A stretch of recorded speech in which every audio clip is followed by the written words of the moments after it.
My brain's splitting off in so many different directions.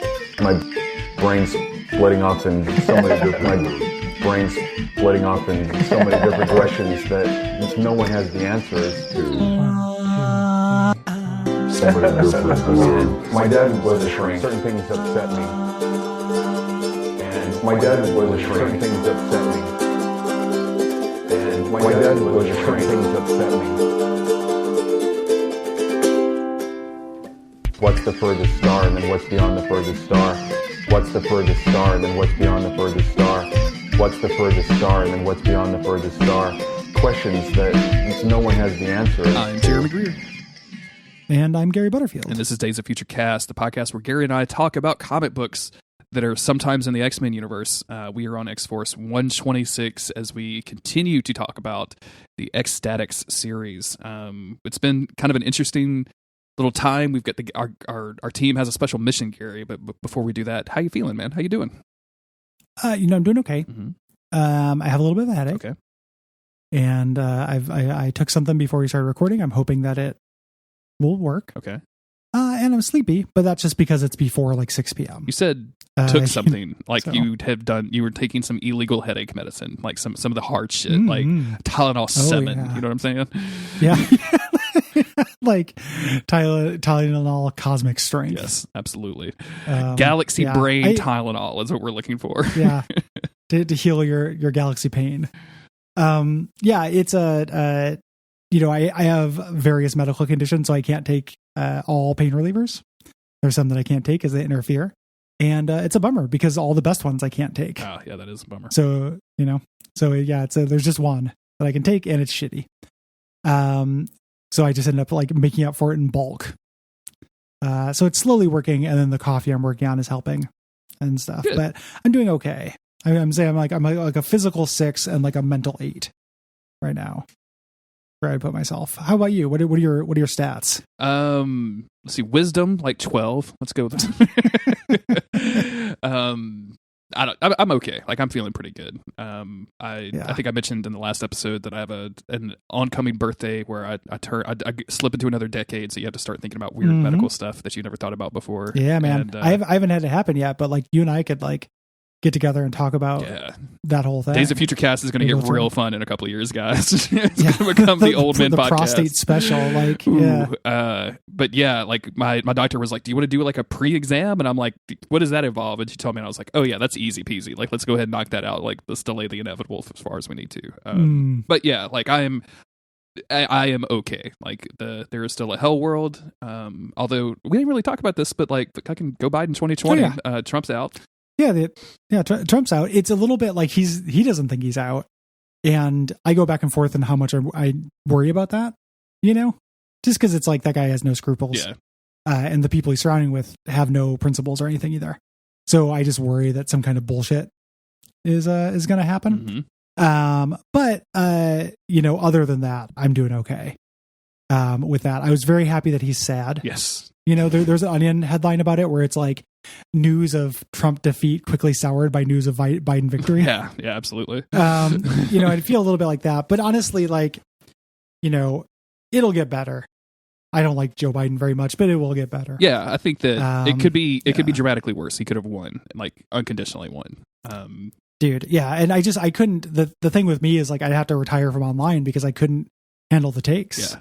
There are no mute filters strong enough to like stop people from like showing me gloating assholes gloating about just like absolutely miserable stuff.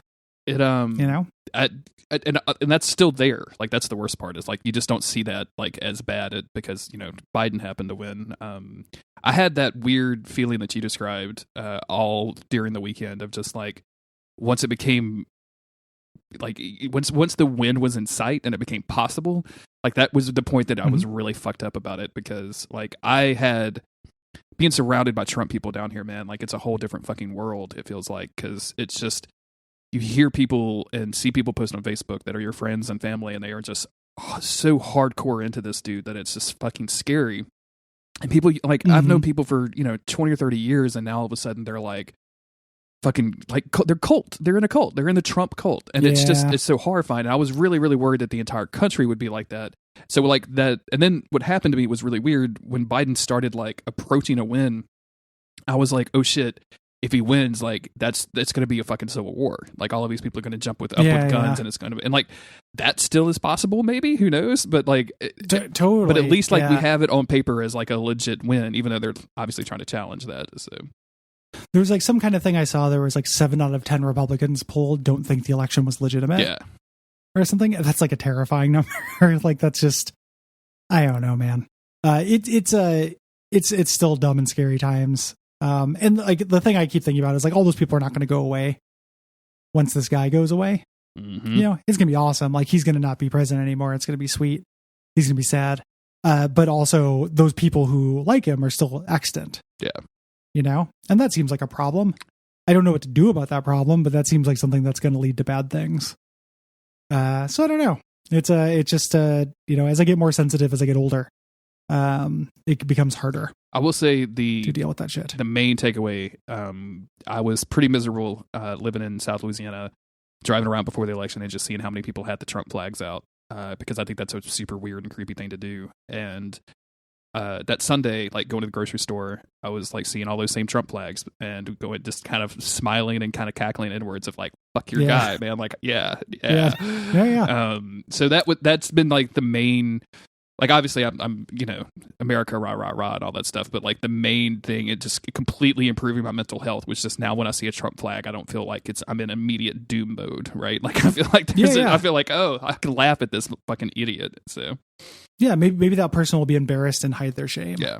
Maybe that person will put away their Confederate flag, you know, which would be good. So, yeah, so I'm still not, like, I am relieved.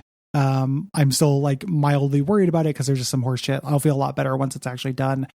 I'm really worried that what will happen is that Biden won't be able to do anything because of obstructionism, and then he'll get blamed for it, and then we're just going to get like, you know, other Trump in 2024.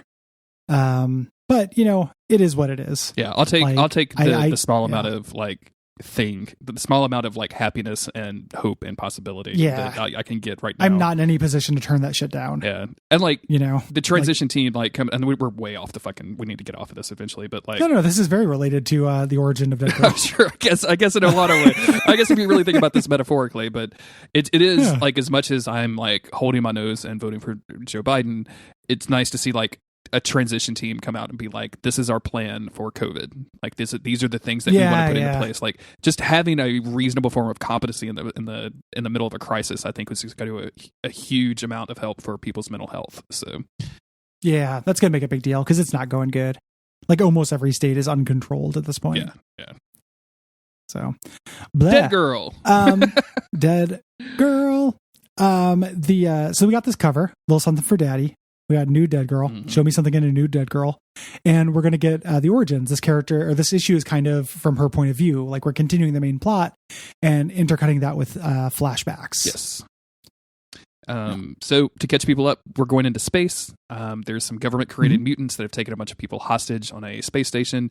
The X-Force has been assigned to go up there and lose the fight so that the CIA can come in and win it, thus saving them some face and basically allowing the pharmaceutical companies that are super mad at Guy for letting a child go that they was going to experiment on and develop drugs with, they basically forgive them, and that's all going to be covered over. So so we're heading into space, and there's a bunch of cameras in everybody's face, and like asking a bunch of questions, and Guy's just like, hey, actually, just like we're just trying to save the thing. Like let me go do this, and I will come back and answer all these bullshit questions. Ask out our name then, you know. And it starts this kind of little bit of You Go Girl and Anarchist trying to talk to Dead Girl to figure out which one's going to die. You know, and she says the dark forces of the other side are not to be tampered with lightly. And then we get her internal narration where she's like, I give her my deluxe stare and I can do that without smiling now. You know, she is not this creepy person that she pretended to be. She's just having a laugh, as they say in the Are You Having a Laugh TV show. Yeah, absolutely. That sounds like a British comedy sketch show or something. Are you having a laugh with me? Yeah. She You Go Girl asked her to check in with Zeitgeist, and Mr. Sensitive overhears this, gets frustrated, and Hugo Girl and Anarchist kind of conspire, and they're just like, once she's part of the team, she'll want to tell us which one will die. Also, let's make sure we know what the team name is going to be before the bookies. Yeah. And Anarchist like, isn't that insider trading? And she's like, yep. Don't tell Guy. 100%. I really like that. Most of these, I think most comics, when they introduce a new character, would immediately have her go through a showcase of her powers, and like she just shows up. We know that she's dead, and she came out of a cemetery, but like we have no idea what her powers actually are. And obviously, like the very first thing of like, oh, you commune with the dead, like she rules that out immediately. So for me, coming in as kind of blind, I was like, what the fuck does this chick? Does she shoot dead beams? Like what does she do? It's kind of all of the above. Like it's really ill defined in a way that is actually kind of fun. Yeah. To me, like I this is a core character. Like this is, the fourth core character really that we're being introduced to in the team. We have the Spike and Fat and Vivisector, which are kind of minor ecstatics. Dead Girl is kind of a major ecstatics. She flashes back to her origin where she remembers, going to New York, like she wanted to be alive, the livest city in the world. She wanted to act and basically got killed by a serial killer, an actor, who comes and chokes her and kills her in this flashback. And buries her body in a cemetery, thinking that he's super clever because why would you go looking for a dead body in a cemetery? Yep. And she contacts the dead. Like she's able to use, this is when her mutant powers manifest, and the dead kind of influence him to go check and make sure she's dead. So he goes back to the tombstone and she kills him. And there's like this thing after the end and she kills him where she's like, I made a mattress out of his bones. Dope. It's dark stuff. Like I really like Dead Girl. This is one of my favorite characters in this book. They're at the space station trying to get close enough to where Hugo Girl can teleport in.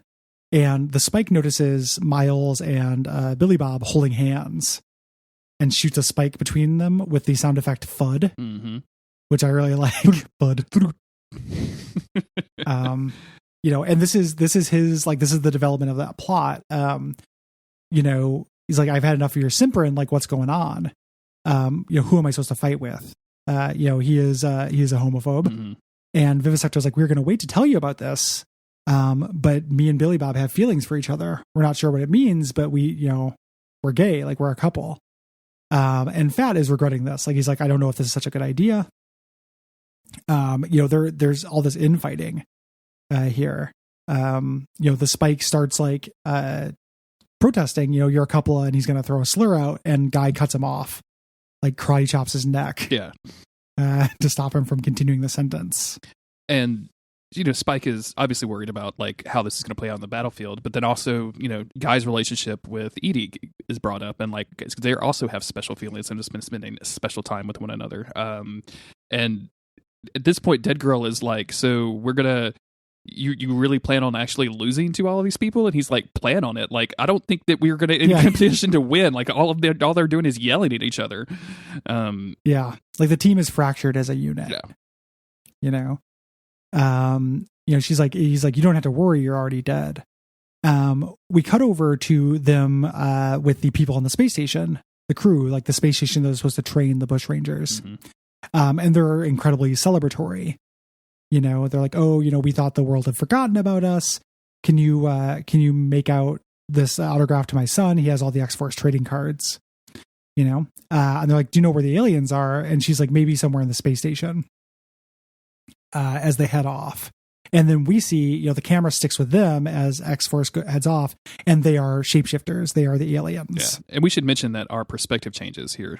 Now we're like, all the narration is coming from Anarchist this time, as opposed to Dead Girl. Yeah. Yeah. So we get them kind of running off and kind of splitting up to look for the aliens. Guy and Edie are kind of talking about the thing where she dropped Zeitgeist, whether she's not over her ex. And the Anarchist or Mr. Sensitive is like, wait, there's something weird about how they were. They're like a tension around the joints. Maybe they weren't, actually the hostages. And he's like, what's the problem with mutants? You never know where you are with them.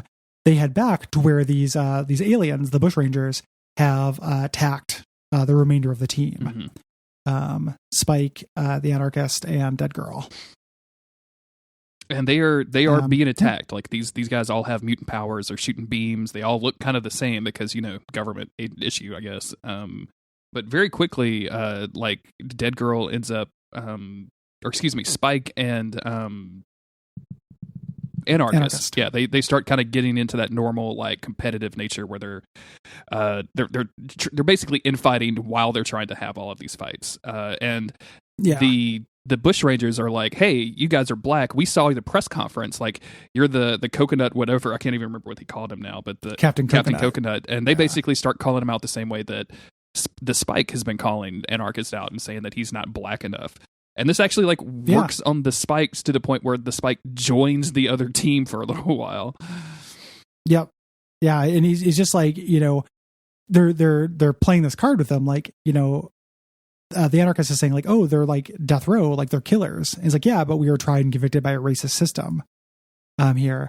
So they immediately try to kill the Anarchist here, and Dead Girl dives in front and saves him. Yes.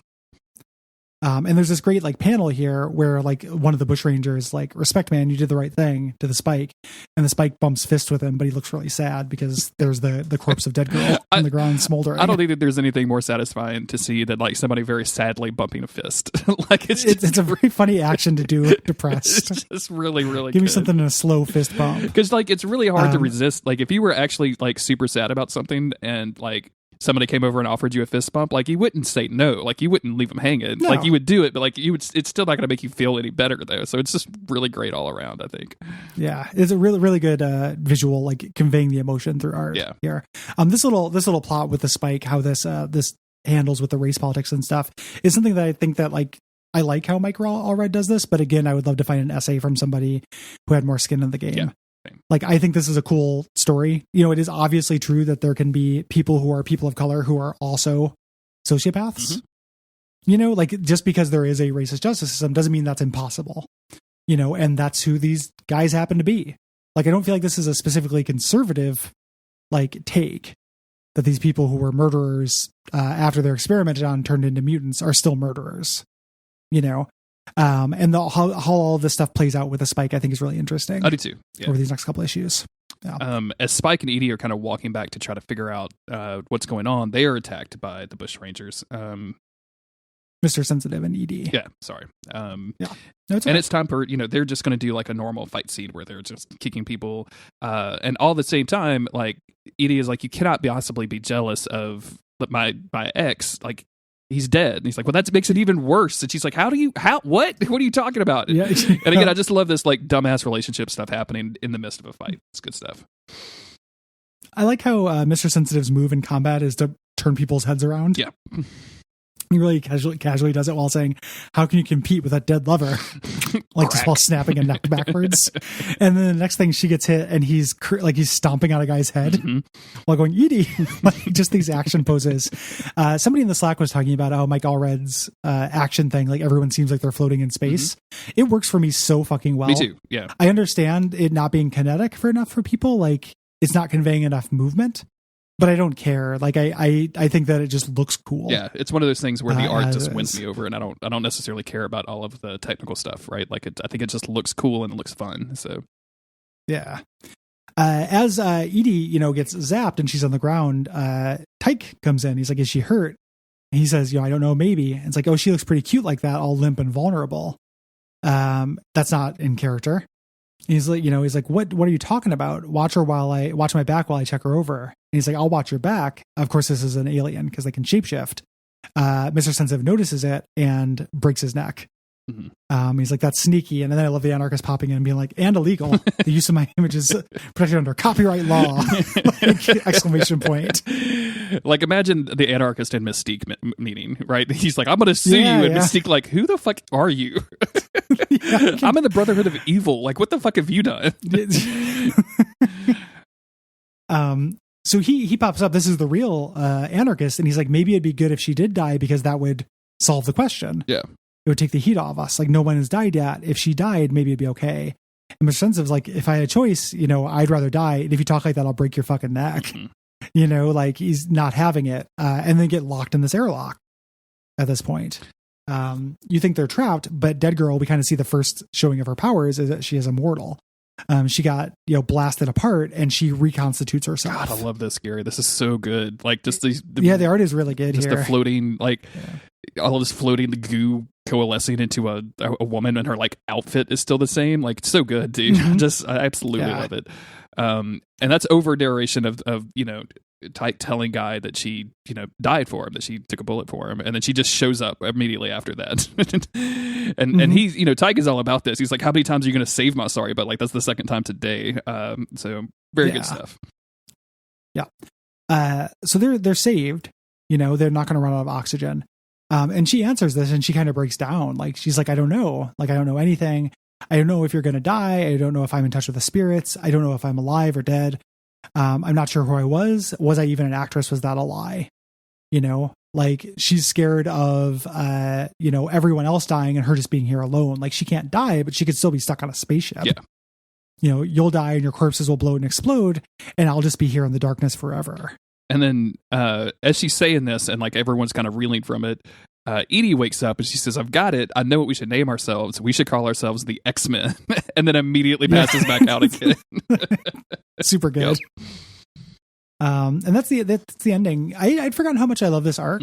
There's one more issue we're going to cover in this session, and then it wraps up over the next two. It's really good. Like, it's really rich. There's a lot going on, and just tons of characterization stuff. Like I mentioned, I like the stuff that happens with Spike. I love all of the, I love the introduction of Dead Girl. I think you get like an idea of her voice kind of immediately. And I like this. I'm here for this messy relationship drama shit. Yeah, absolutely, man. That's happening. Like, it's retro, not just in the art and the combat and stuff, but even just that, like, it calls back to like old romance comics almost. Sure. Like, oh, you think that I still hold a candle for my ex? Punch. Yeah. Is very, very old school in a way that I really like. It's really good. And like the introduction of Dead Girl in this, and again, like coming from someone who just went to Ecstatics #1 to begin with, and like not knowing any idea who any of these characters were, but like kind of being drawn to Dead Girl because she just seemed weird. Like getting the introduction here of like, oh no, that's her thing. She's a dead girl that can't die. Like, that's so fucking cool, man. Like and just having the weird kind of wavery voice, and also like, oh, I can definitely speak to dead people, but it's dangerous. Actually, I can't speak to dead people whatsoever, but maybe I kind of can. I just can't do it on command. It's really like, I love the vagueness of that. Like, I really, really like it. Well, the idea of like dying and then coming back as a mutant and not knowing exactly what you can do and not knowing which memories of yours is really cool and scary. This is like a little bit of a spoiler, but like Dead Girl, ends up, there's a miniseries. It's only a spoiler if you don't know that, but she like does a Doctor Strange miniseries after this book. Like, she continues, and I think she's a really cool character. Like, even if we don't end up covering it for the show, I'm gonna reread that Doctor Strange Dead Girl miniseries because I really love that character. She's neat, and I like her.